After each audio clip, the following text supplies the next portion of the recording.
This is part 6 of 14 of our response to Ray Tinsman's message in the COGR's Revelation series.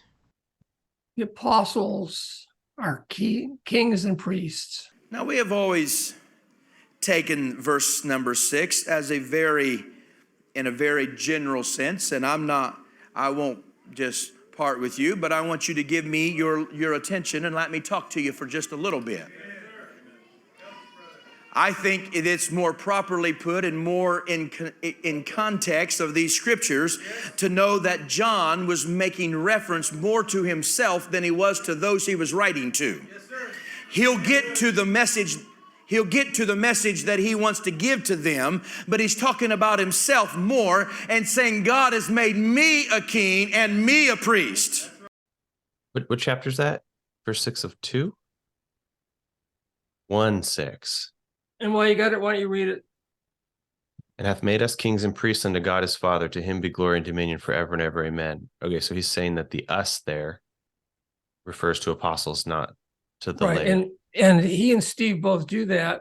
However, isn't it true that he could have also said himself, that is John speaking, God has made me,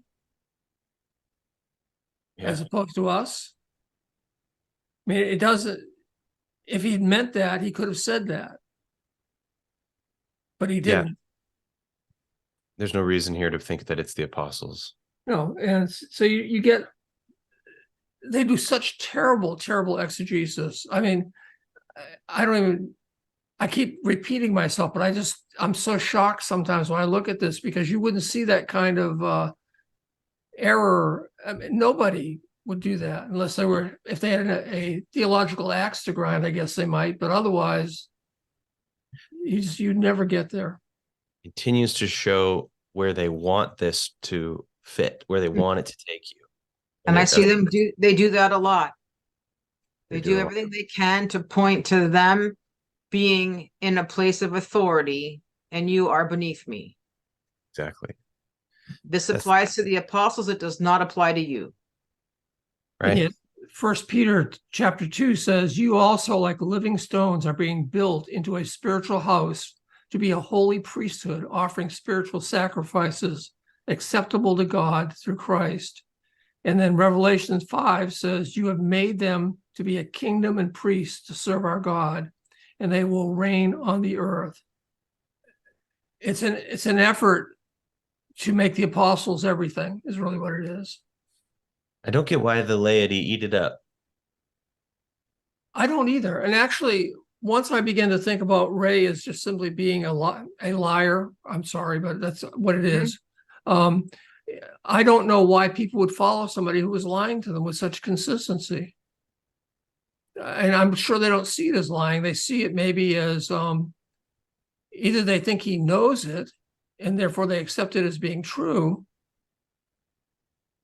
or they're just being very gracious because they don't want to hurt his feelings. I have no idea. It's kind of like what we talked about with the Mormons, where they have a presupposition that's incorrect and everything makes sense then if you believe these guys are God's apostles. In fact, that Ray told John what to write in this book. He's the one that knows best. He certainly does. If he's the author, he should know. My experience in Elmer, the laity truly believe that Ray is the governor of the world. Right. And that salvation is through Ray. Yeah. One of them even said to me, yeah, we need to point people to Ray. It's like, no, we need to point people to Jesus. But for them, it's Ray Tinsman. This concludes our video. Thank you for joining us. The resource slides go by rather quickly for sake of time.